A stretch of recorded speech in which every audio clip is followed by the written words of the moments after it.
Hello traders, வணக்கம். Welcome to PX trading. நான் உங்கள் பிக்சல்ஸ்.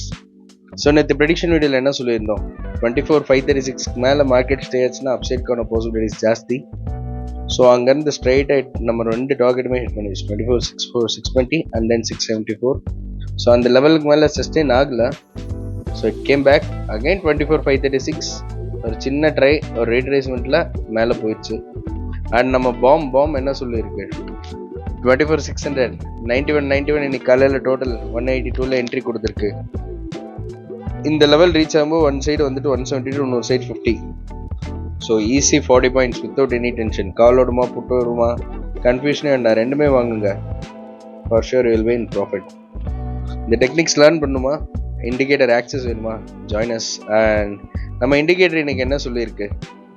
காலையில் ஃபர்ஸ்ட் கேண்டில் டிசைடருக்கு மேலே ஓப்பன் ஆச்சு. எக்ஸாக்டாக டிசைடரை டச் பண்ணிவிட்டு ஒரு ஜம்ப் கீழே வந்தது. அகைன் டிசைடரை பிரேக் பண்ண, தென் ஒரு ட்ரையில் கீழே வந்தது. ஸோ இப்போ அகைன் அந்த ரேஞ்சில் டான்ஸிங் மேலே போனதும் டார்கெட் 4ல் பர்ஃபெக்டாக ரிவர்சல். இப்போ அகைன் பேக் டு டிசைடர் பார்க்கலாம். இப்போ டிசைடருக்கு மேலே ஸ்டே ஆச்சுன்னா மார்க்கெட் மேலே போகும், கீழே இருந்துச்சுன்னா கீழே போயிடும். ஸோ இன்னைக்கு சென்செக்ஸ் எக்ஸ்பைரி வேறு.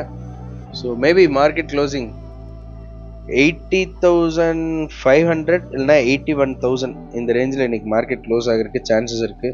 ஸோ அங்கே க்ளோஸ் ஆனால் ப்ரீமியம் என்ன ஆகும் நெக்ஸ்ட்டு வீடியோவில் சொல்லித்தரேன். அண்ட் செகண்ட் ரவுண்ட் 83 ஆவரேஜ் கொடுத்துருக்கு 24,600. Let's see. Anyway trade save your capital. See you, bye bye, take care.